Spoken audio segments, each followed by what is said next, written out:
ജയൂൺ കൂടെ ഉണ്ടായിരുന്നെങ്കിൽ ഒന്നിച്ച് ഡ്രിങ്ക്സ് ഒക്കെ കുടിക്കാമായിരുന്നു എന്ന് സോക്ചു വിചാരിക്കുകയാണ്. അതുപോലെ തന്നെ ജയൂണിനെ വിളിച്ചിട്ട് കിട്ടാത്തത് കൊണ്ട് തന്നെ ഇപ്പോൾ ടേറിൻ നിൽക്കുന്നയിടത്ത് ഒരു തീപിടുത്തമൊക്കെ ഉണ്ടായിരിക്കുകയാണെന്ന് പറഞ്ഞുകൊണ്ട് ജയൂണിനും മെസ്സേജ് അയച്ചിട്ടുണ്ടായിരുന്നു. എന്തായാലും ടെറിന്റെ മെസ്സേജ് കിട്ടിയ ഉടനെ തന്നെ സണുവിന്റെ ഷോപ്പിലേക്ക് ജയൂണും ഓടി കയറി വരുന്നു. അങ്ങനെ ഇരിക്കെ ആയിരുന്നു തന്നെ ടെറിൻ പറ്റിച്ചതാണെന്നുള്ള കാര്യം അവൾ മനസ്സിലാക്കുന്നത്. കൂടാതെ ടെറിനും ഇപ്പോൾ ഒരു കോമഡിയൊക്കെ പറഞ്ഞിട്ട് തനിയെ നിന്ന് ചിരിക്കുമ്പോഴത്തേക്കും ആ ഒരു ചിരിയൊക്കെ കണ്ടിട്ടുണ്ടായിരുന്ന സോക്ചുനും ചെറിയൊരു ചിരിയൊക്കെ തോന്നുന്നു. സണുവിന്റെ അനീതിയായിട്ടുണ്ടായിരുന്ന നൂറിയുടെ പ്രൈവറ്റ് ആയിട്ടുള്ള ട്യൂഷനൊക്കെ എടുത്തു കൊടുത്തിട്ടുണ്ടായിരുന്നത് സോക്ചു ആയിരുന്നു. എല്ലാ ആഴ്ചയും സോക്ചു നൂറിക്ക് എക്സാം ഒക്കെ നടത്താറുണ്ട്. അതുകൊണ്ട് തന്നെ ഈ ആഴ്ചത്തെ ക്വസ്റ്റ്യൻ പേപ്പർ കൊടുക്കുവാനായിട്ടായിരുന്നു സോക്ചുവും സണുവിനെ കാണുവാനായിട്ട് എത്തിയിട്ടുണ്ടായിരുന്നത്. അപ്പോൾ നിങ്ങൾ രണ്ടുപേരും സഹോദരന്മാരാണോ എന്ന് ടെറിൻ ചോദിക്കുമ്പോഴത്തേക്കും അതെ എന്ന് സോക്ചുവും അല്ല എന്ന് സണുവും അറിയിക്കുന്നു. സോക്ചു ഒരു ഓഫീസിൽ എത്തിയിരിക്കുകയാണ്. അവിടെ വന്നിട്ടുണ്ടായിരുന്ന മറ്റൊരാള് സോക്ചുവിനോട് സംസാരിക്കുവാനായിട്ട് ശ്രമിക്കുന്നു. അതായത് കഴിഞ്ഞ ആഴ്ച സോക്ചുവും ഇയാളും ഒരുമിച്ച് ഡ്രൈവിംഗ് ടെസ്റ്റ് ഒക്കെ എടുത്തിട്ടുണ്ടായിരുന്നെങ്കിൽ പോലും രണ്ടുപേരും ഒരുപോലെ തോറ്റുപോയിട്ടുണ്ടായിരുന്നു. അതുകൊണ്ട് തന്നെ സോക്ചുവുമായിട്ടുള്ള ആ ഒരു ബന്ധമൊക്കെ പുതുക്കുവാനായിട്ടായിരുന്നു അയാൾ ശ്രമിച്ചിട്ടുണ്ടായിരുന്നെങ്കിൽ പോലും സാധാരണയായിട്ട് ആവശ്യമില്ലാത്ത ആരെയും താൻ ഓർത്തു വെക്കാറില്ല എന്നും ഇയാളെയും താൻ ഓർക്കുന്നില്ല എന്നും പറഞ്ഞിട്ട് അയാളെ അവോയ്ഡ് ചെയ്തതിനു ശേഷമാണ് സോക്ചു പോകുന്നത്. കുറെ കാലമായിട്ട് കമ്പനിക്ക് വേണ്ടി ഹാന വർക്ക് ചെയ്തിട്ടുണ്ടായിരുന്നെങ്കിൽ പോലും ഇപ്പോൾ റിസൈൻ ചെയ്യാൻ അവൾ തീരുമാനിച്ചു കഴിഞ്ഞിരിക്കുകയാണ്. ബോസിനും അവൾ പോകുന്നതിൽ ഒരുപാട് വിഷമമുണ്ടായിരുന്നു. എങ്കിൽ പോലും ബോസും അവളെ തടയുന്നില്ല. ഹാന ജോലിയിൽ നിന്നും പോവുകയാണെന്ന് മനസ്സിലാക്കിയിട്ടുണ്ടായിരുന്ന ചെയ്യണം എന്തുകൊണ്ടാണ് പോകുവാനായിട്ട് അവൾ തീരുമാനിച്ചതെന്ന് ചോദിക്കുന്നു. ആദ്യം ഈ കമ്പനിയിൽ ഞാൻ ജോലി ചെയ്തപ്പോഴത്തേക്കും എനിക്ക് ഒരുപാട് സന്തോഷമുണ്ടായിരുന്നു. ബോസിനെ ഞാൻ ഒരുപാട് ആരാധിക്കുവാനും തുടങ്ങി. പക്ഷെ പിന്നീട് കുറെ കാലം ജോലി ചെയ്തൊക്കെ വന്നപ്പോഴത്തേക്കും ഈ കമ്പനി എന്റേതാണെന്നുള്ള ഒരു തോന്നൽ പോലും എനിക്കുണ്ടായി. ശരിക്കും പറയുകയാണെങ്കിൽ നമ്മൾ ഈ കമ്പനിയുടെ എംപ്ലോയീസ് അല്ലേ? അങ്ങനെ ഇരിക്കെ ബോസ് പറയുന്ന കാര്യങ്ങളൊക്കെ അല്ലേ നമ്മൾ കേൾക്കേണ്ടത്? അതല്ലാതെ സ്വന്തമായിട്ട് തീരുമാനമെടുത്ത് ബോസിനെ അത് അറിയിക്കുകയല്ലല്ലോ ചെയ്യേണ്ടത്. പക്ഷെ ഇവിടെ ഞാൻ ബോസിനെ എതിർത്തൊക്കെ ഒരുപാട് കാര്യങ്ങൾ പറഞ്ഞിട്ടുണ്ടായിരുന്നു. അങ്ങനെ ഇരിക്കെ ഇനിയും ഇവിടെ ഞാൻ നിൽക്കുന്നത് ശരിയല്ല എന്നൊരു തോന്നലൊക്കെ എനിക്ക് തോന്നിയത് കൊണ്ടായിരുന്നു റിസൈൻ ചെയ്യുവാനായിട്ട് ഞാൻ തീരുമാനിച്ചിട്ടുണ്ടായിരുന്നതെന്ന് അവളും അറിയിക്കുന്നു. ടീച്ചിങ് ഫീൽഡൊക്കെ ശരിക്കും തനിക്ക് പറ്റിയൊരു മേഖലയാണെന്നായിരുന്നു സോക്ചി വിചാരിച്ചുകൊണ്ടിരുന്നത്. അതുകൊണ്ടായിരുന്നു നൂറയ്ക്ക് ക്ലാസ് എടുത്ത് കൊടുത്തിട്ടുണ്ടായിരുന്നതും. പക്ഷെ ഇപ്പോൾ നൂറയുടെ പ്രോഗ്രസ് റിപ്പോർട്ട് വന്ന് അതിലെ മാർക്ക് കൂടി കണ്ട് കഴിയുമ്പോഴത്തേക്കും താൻ ടീച്ചറാക്കാതിരുന്നത് വളരെയധികം നന്നായി എന്ന് സോക്ചി പോലും സ്വയം ഓർക്കുന്നു.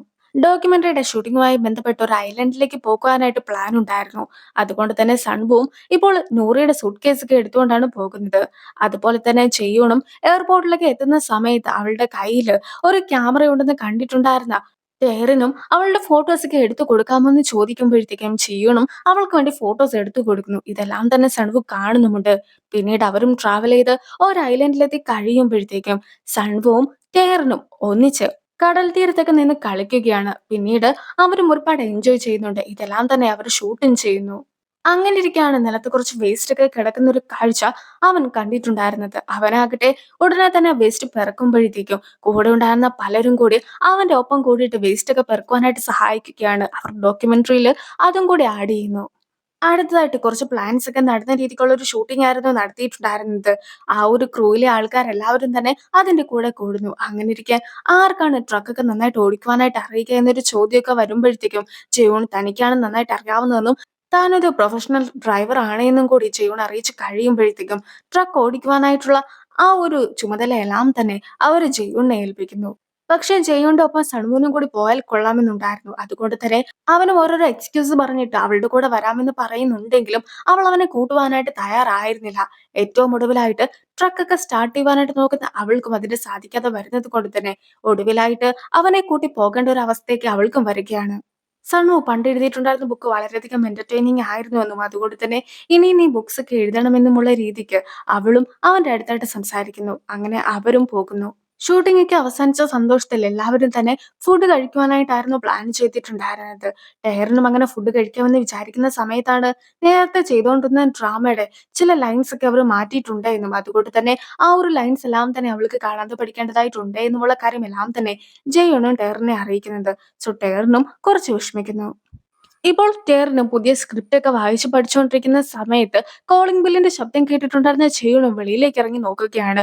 അവിടെ വന്നിട്ടുണ്ടായിരുന്നത് സൺവു ആയിരുന്നു. സൺവു ഫുഡൊക്കെ കഴിക്കുന്നതിനിടയ്ക്ക് ജയോണിന് അത് കഴിക്കുവാനായിട്ട് സാധിക്കുകയില്ലല്ലോ എന്നൊക്കെ വിചാരിച്ചുകൊണ്ട് അതുമായിട്ട് എത്തിയതായിരുന്നു അവനും. സോ ഫുഡിന്റെ കുറച്ച് ഭാഗം അവളുടെ വായിലായിട്ട് അവൻ വെച്ചും കൊടുക്കുന്നു. സോക്ചു ഇരിക്കുന്നിടത്ത് ടെറിന്റെ ഒരു ഫോട്ടോ ഒക്കെ വെച്ചിട്ടുണ്ടായിരുന്നു. അത് കണ്ടിട്ടുണ്ടായിരുന്ന അവനും അവളെ കുറിച്ച് ഓർക്കുന്നു. സണു നിൽക്കുന്നത് കണ്ടിട്ടുണ്ടായിരുന്ന ചെയ്യണും അവന്റെ അടുത്തേക്ക് നടക്കുവാനായിട്ട് തുടങ്ങുമ്പോഴത്തേക്കും സ്ലിപ്പായി നിലത്ത് വീഴുകയാണ്. പക്ഷെ സണുവും അവളുടെ അടുത്ത് നിന്ന് അവളുടെ ഒപ്പം കുറച്ചുനേരം സംസാരിച്ചിരിക്കുന്നു. അവന്റെ കയ്യില് അവളായിട്ട് കെട്ടിക്കൊടുത്തിട്ടുണ്ടായിരുന്ന 2 ബ്രേസ്ലെറ്റില് ഇപ്പോൾ ഒരെണ്ണം മാത്രമേ അവന്റെ കയ്യിലുള്ളൂ. അതുകൊണ്ട് തന്നെ അന്ന് നീ പണക്കാരനാകണമെന്നൊക്കെ പറഞ്ഞിട്ടല്ലായിരുന്നോ ഇതിൽ ഒരെണ്ണം കെട്ടിയിട്ടുണ്ടായിരുന്നത്. സോ നീ ഇപ്പോൾ പണക്കാരനായതുകൊണ്ടാണോ ബ്രേസ്ലെറ്റും പോയതെന്ന് അവളും തമാശയായിട്ടൊക്കെ ചോദിക്കുന്നു. കൂടാതെ ഈ ഒരു ബ്രേസ്ലെറ്റ് ഒക്കെ ഇൻസ്റ്റഗ്രാം പേജിൽ കണ്ട സമയത്തായിരുന്നോ ആ ഫോട്ടോയിൽ കാണുന്ന വ്യക്തി സൺവു ആകുവാനുള്ള സാധ്യതകൾ ഉണ്ടെന്ന് മനസ്സിലാക്കിയിട്ട് അവനെ കോൺടാക്ട് ചെയ്യുവാനായിട്ട് എത്തിയിട്ടുണ്ടായിരുന്നതെന്ന് അവളായിട്ട് തന്നെ അറിയിക്കുന്നുമുണ്ട്. അടുത്തതായിട്ട് മലയുടെ മുകളിൽ പ്ലാന്റിംഗ് ഒക്കെ ചെയ്യുവാനായിട്ടുള്ള ഒരു സീനൊക്കെ ആയിരുന്നു ഷൂട്ട് ചെയ്യുവാനായിട്ട് അവർ പ്ലാൻ ചെയ്തിട്ടുണ്ടായിരുന്നത്. അതിനുവേണ്ടിയുള്ള എല്ലാ തയ്യാറെടുപ്പുകളും അവർ നടത്തി കഴിഞ്ഞിട്ടുമുണ്ടായിരുന്നു. അങ്ങനെ ഇരിക്കെയാണ് പെട്ടെന്ന് അവിടേക്ക് ഒരാൾ വന്നതിന് ശേഷം ഷൂട്ടിങ്ങിന് വേണ്ടിയുള്ള പെർമിഷൻ ഒന്നും തന്നെ ഞങ്ങൾ നൽകുകയില്ല എന്ന് അയാളും അറിയിക്കുന്നത്. അതായത് പ്ലാന്റ് നടുവാനായിട്ടുള്ള പെർമിഷൻ മാത്രമായിരുന്നു ഞാൻ നിങ്ങൾക്ക് നൽകിയിട്ടുണ്ടായിരുന്നത്. അതല്ലാതെ ഇവിടെ ടിവിക്കാരെ ഷൂട്ട് ചെയ്യുവാനായിട്ട് ഞാൻ അനുവദിക്കുകയില്ല എന്ന് പറഞ്ഞ് അയാൾ ബഹളം വെക്കുമ്പോഴത്തേക്കും അവർക്ക് മറ്റു മാർഗങ്ങളില്ലാതെ ഷൂട്ടിംഗ് നിർത്തിവെക്കേണ്ടതായിട്ട് വരുന്നു. ഷൂട്ടിംഗ് ഒക്കെ നിർത്തി അവിടെ നിന്നും പോകാമെന്ന് പറഞ്ഞുകൊണ്ട് പ്രൊഡ്യൂസർ എല്ലാവരുടെയും അടുത്ത് സാധനങ്ങളൊക്കെ പാക്ക് ചെയ്യുവാനായിട്ട് ആവശ്യപ്പെടുന്നുണ്ടെങ്കിൽ പോലും നേരത്തെ തന്നെ ഇവർ മേടിച്ചുകൊണ്ട് വന്ന ഒരുപാട് ട്രീസ് ഒക്കെ അവിടെ ഇരിപ്പുണ്ട്. അതുകൊണ്ട് തന്നെ അതെല്ലാം തന്നെ നട്ടതിന് ശേഷമേ താൻ വരുന്നുള്ളൂ എന്ന് സൺവുവും അറിയിക്കുന്നു. സൺവു ഒറ്റയ്ക്ക് അതെല്ലാം തന്നെ ചെയ്തോളാമെന്ന് പറയുമ്പോഴത്തേക്കും ബാക്കിയുള്ളവരും അപ്പോൾ തന്നെ പോകുന്നു.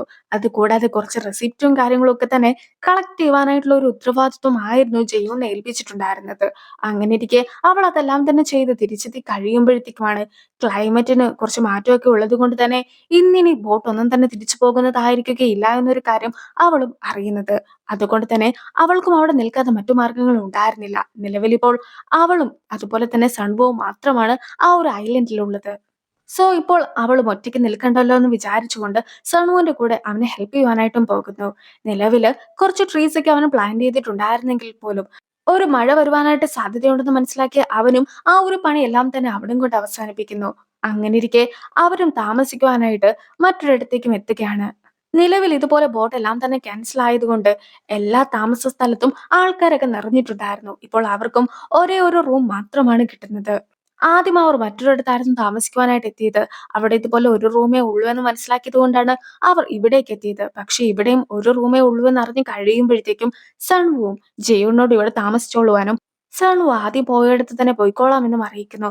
പക്ഷെ അങ്ങനെ അവൻ കോൾ ചെയ്ത് കഴിയുമ്പോഴത്തേക്കുമാണ് അവിടെയും ഇപ്പോൾ ആൾക്കാരൊക്കെ വന്ന് നിറഞ്ഞു കഴിഞ്ഞിരിക്കുന്നു എന്ന കാര്യം അവൻ മനസ്സിലാക്കുന്നത്. സോ രണ്ടു പേർക്കും ഇവിടെ നിൽക്കാതെ മറ്റു മാർഗങ്ങളില്ല എന്ന് അവനും അറിയിക്കുന്നു. ജയൂണിന് ആ ഒരു റൂമിൽ കിടക്കുവാനായിട്ട് താല്പര്യം ഉണ്ടായിരുന്നെങ്കിൽ പോലും സൺവുവിനോട് കാറിൽ കിടക്കുവാനായിട്ട് നീ തയ്യാറാണോ എന്ന് അവളും ചോദിക്കുന്നു. അങ്ങനെയിരിക്കെ സ്റ്റോൺ പേപ്പർ സിസർ ഒക്കെ വെച്ചിട്ട് നമുക്ക് ആരാണ് തോൽക്കുന്നത് അയാളെ കാറിൽ കിടത്താമെന്ന് സൺവു അറിയിക്കുമ്പോഴത്തേക്കും അവളും സമ്മതിക്കുകയാണ്. പക്ഷേ സ്റ്റോൺ പേപ്പർ സിസേഴ്സ് ഒത്തിരി തവണ കളിച്ചിട്ടും അവൾ തന്നെയായിരുന്നു തോറ്റിട്ടുണ്ടായിരുന്നത്. അതുകൊണ്ട് തന്നെ എന്നാൽ ശരി നമുക്ക് രണ്ടുപേർക്കും കൂടി ഈ റൂമിൽ കിടക്കാമെന്ന് അവളും അറിയിക്കുന്നു.